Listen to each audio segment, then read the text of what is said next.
भीम से इतर कोई भी दुर्योधन से गदायुद्ध करने योग्य नहीं है। आपने दयावश फिर भयंकर भूल की है। द्युतक्रीड़ा की भांति ही उसे यह अवसर देना कि वह भीम को छोड़कर किसी और को ललकार ले, कौन सी बुद्धिमत्ता है। भीम ने अवसर देखकर दुर्योधन को युद्ध के लिए ललकारा। दोनों का द्वंद्व युद्ध आरंभ हुआ।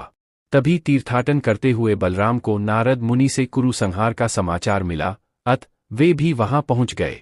भीम और दुर्योधन गदायुद्ध में जुट गए। दोनों का पल्ला बराबर था।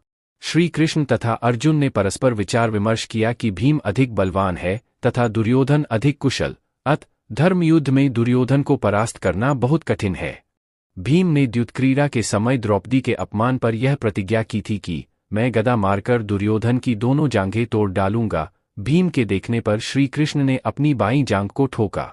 भीम संकेत समझ गए और उन्होंने पैंतरा बदलते हुए दुर्योधन की जांघें गदा के प्रहार से तोड़ डालीं।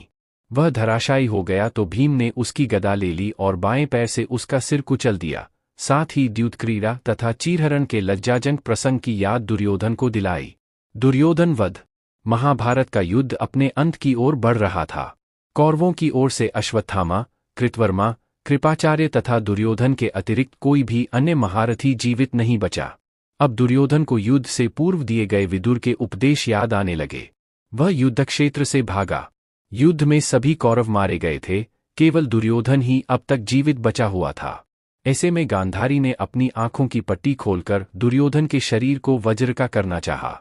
गांधारी ने भगवान शिव से यह वरदान पाया था कि वह जिस किसी को भी अपने नेत्रों की पट्टी खोलकर नग्नावस्था में देखेगी, उसका शरीर वज्र का हो जाएगा। इसीलिए गांधारी ने दुर्योधन से कहा कि वह गंगा में स्नान करने के पश्चात उसके सामने नग्न अवस्था में उपस्थित हो, किंतु श्रीकृष्ण की योजना और बहकाने के कारण दुर्योधन का समस्त शरीर वज्र का नहीं हो सका। जब दुर्योधन गंगा स्नान के बाद नग्न अवस्था में गांधारी के समक्ष उपस्थित होने के लिए आ रहा था, तभी मार्ग में श्रीकृष्ण उसे मिल गए। उन्होंने दुर्योधन से कहा, इतना बड़ा हो जाने के बाद भी तुम अपनी माता के समक्ष पूर्व नग्न होकर जाओगे, क्या तुम्हें लज्जा नहीं आती? इस पर दुर्योधन ने अपनी जंघा पर पत्ते लपेट लिए और गांधारी के समक्ष उपस्थित हो गया। जब गांधारी ने अपने नेत्रों से पट्टी खोलकर उसे देखा तो उसकी दिव्य दृष्टि जंघा पर नहीं पड़ सकी, जिस कारण दुर्योधन की जंघाएं वज्र की नहीं हो सकीं।